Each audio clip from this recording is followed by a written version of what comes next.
es, Marjorie. Vamos a analizar varios temas y por supuesto le damos de inmediato la bienvenida. Gracias, diputado, por estar con nosotros. Gracias a ti, Estení, por la invitación y a Globovisión, por supuesto. Se cumplen ya básicamente ya las primeras 24 horas de este paro cívico convocado por la Mesa de la Unidad Democrática. Ayer, pues con saldos lamentables, se confirman 3 fallecidos, 2 en Mérida y uno acá en Petare, un adolescente de 16 años. Según las cifras de la Mesa de la Unidad, se ha cumplido hasta este momento un 92%. ¿Qué información maneja usted? Sí, bueno, el día de ayer dimos el reporte de la Mesa de la Unidad, donde hay un 92% y aspiramos que hoy el paro sea mucho más contundente. Nosotros creemos que son demostraciones muy claras de que hay un pueblo que quiere cambio, de que esto es una lucha entre Venezuela y un pequeño sector de un gobierno que está ahí solo para mantener sus privilegios, que trata de colonizar, esclavizar a todo un pueblo, y eso no va a ser posible. Lo hemos demostrado a lo largo de estos 117 días de lucha aproximadamente. O sea, un pueblo que anda con todas las dificultades a las cuales está sometido por este mal gobierno, igualito lucha, resiste, se sacrifica, porque estar parado hoy en día es un sacrificio que hay que reconocerle, y bueno, lo hemos visto a lo largo del territorio nacional. Hoy serán 48 horas y mañana, bueno, vamos a iniciar la toma de Caracas y una nueva fase de lucha que va a estar, digamos que marcada en el objetivo de evitar ese fraude constituyente que pretende Nicolás Maduro. Precisamente, diputado, había gente que ponía en duda que pudiéramos llegar al 30, incluso uno se consigue personas, ¿y tú crees que lleguemos al 30? ¿Tú crees que sí se apruebe la constituyente? Pues según el gobierno nacional, y pareciera que sí, se va a aprobar el próximo domingo, la constituyente va. Ayer también hubo una actuación particular de los cuerpos de seguridad. El día, en teoría, transcurrió con normalidad, a excepción, por supuesto, de los episodios en Bellocampo. Pero en la noche hubo una actuación que calificó el concejal Juan Carlos Vidal, con quien conversábamos hace minutos, como desmedida por parte de los cuerpos de seguridad. ¿Esto qué genera en la gente? ¿La gente va a tener miedo el día de hoy? ¿Ustedes están evaluando ese escenario de que la gente no salga?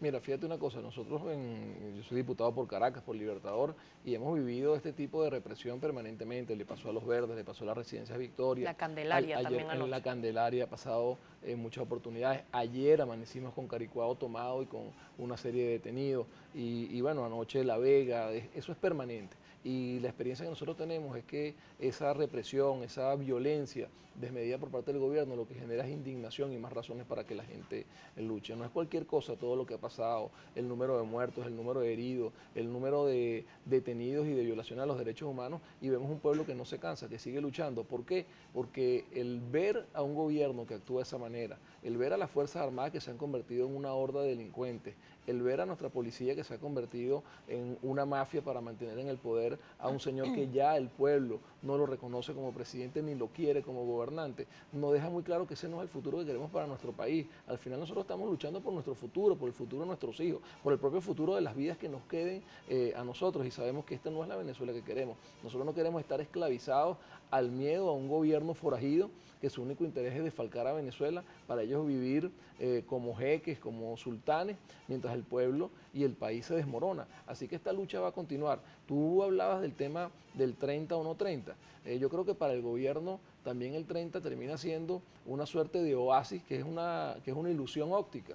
Este gobierno no está gobernando con leyes, y todo lo que ha hecho ha sido sin leyes, constituyente o no. La lucha va a seguir. Nosotros estamos haciendo todo para que ese proceso no se dé. Y ya hemos visto, o sea, al final ese fraude lo que se ha convertido es una comiquita. Cuando tú ves lo que está haciendo el CNE para poder garantizar el proceso de elecciones, no es más que una comiquita de proceso electoral. Prácticamente los centros que medio no funcionen los van a cerrar, terminan en megacentros.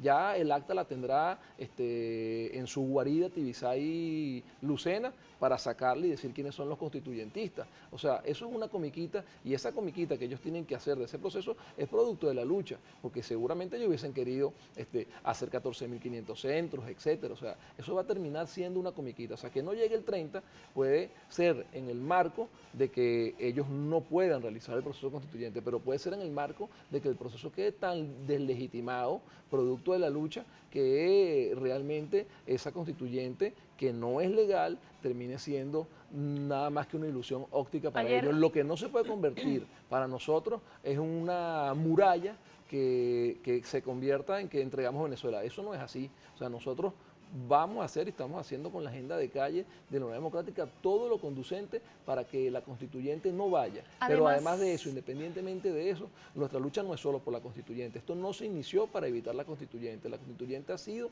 una herramienta de Nicolás Maduro para tratar de mantenerse en el poder. Una más. Así que nosotros seguimos en nuestra lucha más allá. Precisamente, diputado, han trascendido informaciones de supuestas reuniones por parte de personalidades de la mesa de la Unidad Democrática. Ayer se hablaba que, entre otros, Enrique Márquez de Un Nuevo Tiempo, Julio Borges de Primero Justicia, Negal Morales, que aparentemente se retiró ayer de una reunión que hubo con Jorge Rodríguez y Delcy Rodríguez para tratar de mediar. Se han rodado rumores que posiblemente se está pidiendo por parte de la MUD una prórroga para la constituyente. ¿Es esto así? No, yo no tengo conocimiento de esas conversaciones. Lo que sí te puedo decir es muy evidente que hay una comunidad internacional que está presionando para que en Venezuela vuelva la democracia. Eso ha sido evidente. Los países más importantes de América, prácticamente todos los países relevantes de América, están exigiendo que la democracia vuelva, que no se haga el fraude constituyente. Han indicado que no van a reconocer esa constituyente. También lo ha hecho Europa. Ayer vimos sanciones de Estados Unidos, más allá de si nos gusten o no nos gusten. Son países que están defendiendo derechos humanos universales. Son países que están defendiendo derechos de los pueblos universales, como la democracia. Pero ¿qué lectura le dan, por ejemplo, a lo que pasó en la OEA? Que no hubo ciertamente un punto común para discutir el tema de Venezuela. Bueno, como lo hemos visto, nosotros sabemos que hay algunos países que se han plegado a las dádivas, a los intereses, que han colocado por encima de conceptos de derechos humanos y de solidaridad sus propios intereses en temas petroleros, en temas de dinero, y quién sabe, sabemos que este es un gobierno muy corrupto. Quién sabe qué corrupción habrá entre este gobierno y esos gobiernos. Pero lo que sí podemos decir es que tenemos un conjunto de países relevantes que están dando la pelea por Venezuela. Ahora, allí no se va a resolver el problema. Y yo te digo esto por lo que tú hablabas de tal vez algunas mediaciones o negociaciones. Tenemos a el mundo tratando de lograr que en Venezuela haya democracia, pero al final, quienes vamos a lograr nuestra democracia, quienes vamos a impedir que nos esclavicen, quienes vamos a salvar nuestro futuro, somos los venezolanos, y por eso tenemos tantos días en la calle, por eso hemos derramado sangre de héroes venezolanos, por eso seguimos en la lucha, y nadie nos va a detener hasta que nosotros no hayamos logrado devolverle a Venezuela las posibilidades de tener un futuro decente, que sus hijos puedan posiblemente pedir una prórroga, o siguen firmes en la mesa de la unidad en pedir que se suspenda completamente la constituyente. No, es que para nosotros la constituyente es un fraude, y nosotros vamos a seguir en el marco de que ese es un fraude. Ese fraude no puede hacerse. La soberanía reside en el pueblo. Ni la mesa de la Unidad Democrática, ni nosotros, ni nadie, ni Nicolás Maduro puede imponerse a lo que es la soberanía del pueblo. Y esa es parte de la discusión que tenemos. O sea, ¿quién decide si hay constituyente o no es el pueblo de Venezuela? Y mal podría cualquier parcialidad tratar de imponerse sobre lo que es la base de nuestra Constitución. Ese soberano que es el pueblo. Nicolás Maduro quiere que el pueblo pase a ser un súbdito y él el soberano, como esos estados absolutistas de los siglos XVIII, XVII. Pero nuestra lucha es para que esa soberanía vuelva al pueblo, porque se la han quitado. Si no, no hubiese esas agresiones. O sea, ¿qué pueblo, qué soberano recibe de grupos de forajidos? Porque así son las Fuerzas Armadas, así son hoy las policías, así son estos que conviven con colectivos, esos ataques desmedidos que les rompen sus viviendas, que los roban en sus viviendas, que les rompen las Santa Marías, las rejas, etcétera, y que además se llevan detenido a la gente de su casa. O sea, tenemos un gobierno que la única forma de mantenerse en el poder es sometiendo al pueblo, generándole miedo, y lo que nosotros tenemos que tener muy claro es que esta lucha es para romper la esclavitud, las cadenas que generan miedo. Así que, como tú preguntabas antes, este tipo de acciones yo estoy seguro que le dará miedo a algunos, pero creo que da más miedo vivir con este gobierno, por lo cual eso genera mucha más fuerza para seguir luchando. Diputado, tengo que hacer una pausa comercial. Al regreso quiero que conversemos cómo se analiza el escenario, porque todo domingo siempre va a traer un lunes, y aparentemente en el escenario de que se realice la Asamblea Nacional Constituyente y se elijan a los constituyentistas, ¿cuál es el escenario para la mesa de la unidad del siguiente día? Porque vamos a tener, por qué no decirlo, otro país diferente, o con el inicio del cambio de la República, según el Gobierno Nacional, para garantizar la paz, a pesar de que las encuestas dicen que hay más de 85% de rechazo a este proceso. Vamos a conversar de eso y otros temas con Jorge Millán. Sigue con nosotros al regreso, el diputado de la Asamblea Nacional. Ya venimos.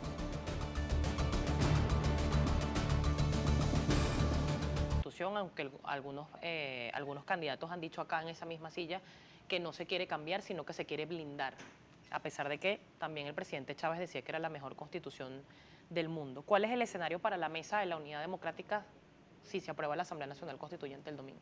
Bueno, en primer caso hay que tener muy claro que nosotros estamos haciendo todo y tenemos una agenda para evitar esta semana ese fraude constituyente. Y luego a eso no se le puede llamar constituyente en todo caso. Nosotros hemos visto cómo esa comiquita para poder justificar el golpe de Estado y la dictadura de Nicolás Maduro ha venido diluyéndose.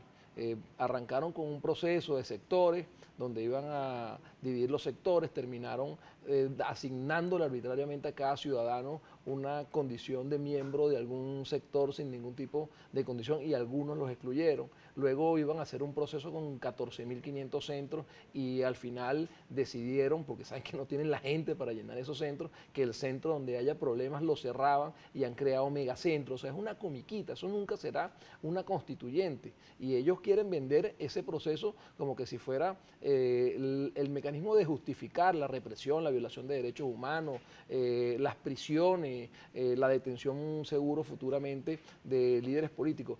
Eso no va a ser la diferencia. Ahora, yo lo que te digo es, aquí no va a haber, bajo ningún concepto, un primero, porque en todo caso de que ellos sorteen con un fraude, que como yo te lo decía, tal vez tengan ya en el búnker ese que tiene Tibisay y Lucena, en su casa el acta final, así vote un solo venezolano como en una oportunidad lo dijeron ellos, y nombren a 500 usurpadores que son responsables de un delito que es el de conspirar contra la Constitución Nacional. Así los nombres, el 30 se mantendrá hasta que nosotros recuperemos la democracia en Venezuela. Eso es lo que tenemos que tener claro.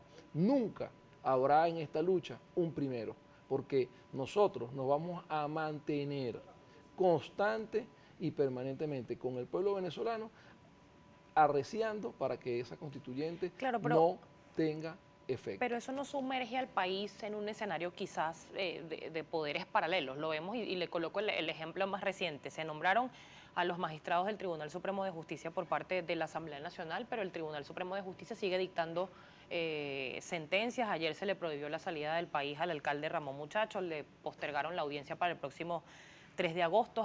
La Asamblea Nacional fue electa ciertamente por las personas en el 2015, pero pareciera que esta Asamblea Nacional Constituyente entonces va a ser un poder paralelo. Sí, ¿Cómo sobrevive un país ante escenarios como este? Bueno, es que el problema que tenemos, y ya lo hemos dicho, es que estamos en un golpe de Estado, estamos en una dictadura. O sea, imagínate tú que tú vives en el barrio y en el barrio hay un grupo delincuencial que es el gobierno. Hay unas leyes de la República, la policía debería brindarte la seguridad, pero resulta que el malandro es el que decide qué ocurre en el barrio, a qué hora se puede la gente movilizar. Eso es un poco lo que estamos viviendo hoy con constituyente o sin constituyente, hace años. O sea, desde que la Asamblea Nacional fue electa, que el gobierno decidió desechar la Constitución y gobernar directamente sin leyes, de acuerdo al deseo y a los intereses particulares de Nicolás Maduro y de quienes lo acompañan. O sea que eso no va a hacer ningún tipo de diferencia. Tenemos un país que soberanamente escogió una asamblea, tenemos una asamblea que ha tomado las decisiones que establece la Constitución y tenemos un gobierno que incumple la Constitución. Eso no va a cambiar después del 30 porque esa situación se va a mantener. ¿Y cuál es nuestra lucha? Porque vuelva la Constitución, porque vuelvan las leyes, porque no sea un ciudadano, sea presidente, o sea quien sea, o sea un malandro, jefe del barrio, o sea un PRAN en una cárcel, quien gobierne fuera de la ley sobre los otros ciudadanos. Así que yo lo que te puedo decir, le digo a todos los venezolanos, que la solución del problema de Venezuela está en nuestras manos, en el compromiso con nuestra lucha y nuestra agenda, y lo hemos demostrado. Los venezolanos, la verdad, que yo creo que pocos países del mundo pueden tener el orgullo de tener tantos días de lucha con tanta represión, con tanta resistencia, y nosotros estamos seguros que los venezolanos estamos en capacidad de seguir luchando. Vamos a ver quién puede más. Yo estoy seguro que ese grupo de malandros no va a poder más que el pueblo de Venezuela. El tema del diálogo, diputado, pareciera ser un tema tabú, o que ninguno de los dos extremos que tienen las puntas de la cuerda quisieran ceder. ¿Qué tiene que tener ese proceso para sentarse a negociar? Algunos analistas políticos, John Magdaleno, politólogo, también asegura que no hay otra salida que no sea sentarse a buscar soluciones en beneficio de todos los sectores, porque ciertamente no hay distinción política para el que está pasando hambre, no hay distinción política para el que matan en la calle. Bueno, yo creo que, ¿Cuál es la solución, yo creo que simplemente el gobierno tiene que volver al cauce democrático, a respetar las leyes. Ese es el primer paso para cualquier tipo de conversación. O sea, si esos señores que han delinquido, que han asesinado venezolanos, que hoy tienen al país sumergido en la peor crisis que haya habido, que lo han saqueado, que hoy tienen al venezolano pasando hambre, empobrecido, en una situación de miseria impensable, que tienen a la economía destrozada con números peores que los países más pobres de África, quieren dar una demostración de buena voluntad para buscar un reencuentro del país, tienen que ponerse a derecho, tienen que atender y acatar la Constitución y dejar de gobernar para ver cómo se mantienen en el poder por mantenerse en el poder. Esas ansias viles de mantenerse en el poder por encima del deseo del pueblo, que es el dueño de Venezuela, no son aceptables. Y esa es la lucha que hoy hay en Venezuela. ¿Se mantiene la convocatoria para el próximo viernes? Sí, claro, nosotros estamos convocando para el viernes la toma de Caracas. Recordemos que tenemos el paro cívico de 48 horas e inmediatamente los estados del país, los ciudadanos a movilizarse a Caracas. En horas estaremos informando los detalles del formato de la toma de Caracas y de las acciones que tomaremos sábado y domingo. Muchísimas gracias, diputado. Gracias a ti. Un placer tenerlo por acá. Estábamos conversando con Jorge Millán, diputado de la Asamblea Nacional por la Mesa de la Unidad Democrática. Son las 7:35, nos corresponde hacer una pausa. En minutos mi compañero Gabriel López conversa con el candidato a la Asamblea Nacional Constituyente, Mervin Maldonado. Ya venimos.